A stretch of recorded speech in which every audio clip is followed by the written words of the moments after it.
আজকে হঠাৎ করে ইচ্ছা হলো বাইরে নাস্তা করব, তারপরে সিলেটের পানসি রেস্টুরেন্টে চলে এসেছিলাম। আর পুচুমুচুকে তো সাথে করে নিয়ে এসেছিলাম। ওরা বাইরের নাস্তা তেমন একটা খেতে পারে না, তবু ওদেরকে বাসায় রেখে আসলে মনটা শান্তি লাগে না, সাথে নিয়ে আসলেই ভালো লাগে। আসসালামু আলাইকুম সবাইকে, কি খবর সবার? আশা করি সবাই অনেক অনেক ভালো আছো। আমিও কিন্তু ভালো আছি। এখন কিন্তু প্রায় সন্ধ্যা হয়ে যাবে এমন একটা অবস্থা। এর ভিতরেই কিন্তু আমরা হঠাৎ করে বাইরে থেকে বের হয়ে গেলাম, কারণ ক্ষুধা লেগেছিল আর বাসায় ওরকমের কিছু বানানোর জন্য ধৈর্য ছিল না। তারপরে তোমাদের ভাইয়া বললো যে চলো পানসি থেকে কোনো কিছু খেয়ে আসি। আর আমি তো এক কথায় উঠে রেডি হয়ে গেলাম, বাচ্চাদেরকে রেডি করলাম। আর এখানে দেখো আমরা কিন্তু গাড়ির ভিতরে একটু টুকটাক ভিডিও করতেছিলাম। মসু কিন্তু পিছনে বসে বসে ওর বাবার ঘাড় চিমটায়, কারণ ওকে সামনে নেয় না মোটর সাইকেলের, এজন্য কিন্তু ওর বাবার উপরে মসু অনেক রাগ। বুড়িটা কিন্তু দিন দিন বড় হচ্ছে আর তার দুষ্টামি বেড়েই চলতেছে। আর আমরা কিন্তু এখন রেস্টুরেন্টে চলে এসেছি। এই যে দেখো তোমাদের পুচু মুচু তো দাঁড়িয়ে দাঁড়িয়ে দেখতেছিল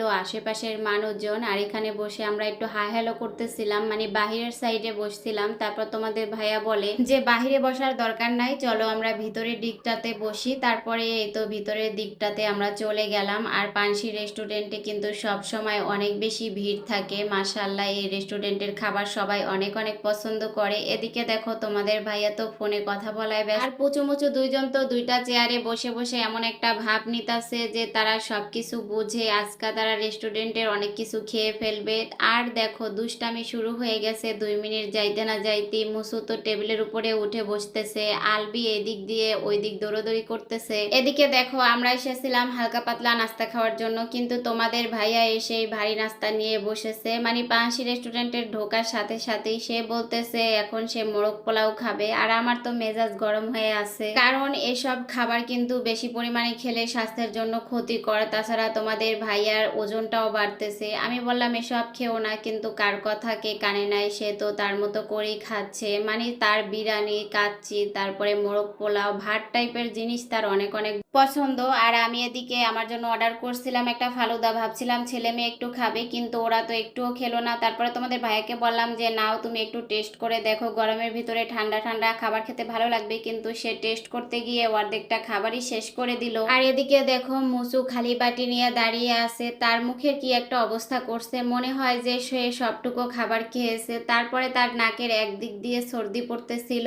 আর একদিক দিয়ে খেতেছিল। এটা নিয়ে তো আমরা হাসাহাসি করতেছিলাম। আসলে ছোটবেলাটাই এমন, কোনো কিছু বুঝে না, কোনো টেনশন নেই, নিশ্চিন্তায় জীবনযাপন করা যায়। যাই হোক, তারপরে কিন্তু আমরা বাসায় চলে যাচ্ছি, কাজের বাজার ব্রিজ দিয়ে যাচ্ছি। আর সামনে তারপরে তালের শাঁস দেখতে পেলাম। সিলেটের এই প্রথম তালের শাঁস দেখেছি, আর এটা খাবো না বছরের শুরুতে, এটা কি হয়। এদিকে তোমাদের ভাইয়া আবার সজনে ডাঁটা কিনতেছিল, কারণ তার আবার সজনে ডাঁটা খেতে ভালো লাগে। আমার শাশুড়ি আম্মাও পছন্দ করে, তবে আমি আবার তেমন একটা খাই না, আমার কাছে ভালো লাগে না। যাই হোক, তারপরে সজনে ডাঁটা কিনে আমরা আবার বাসায় চলে এসেছি। এই যে দেখো আমি উঠে গেছি সিঁড়ি দিয়ে। আমার দুষ্ট ছেলে মেয়ে দুটো কুকুরের সাথে দুষ্টামি করতেছিল।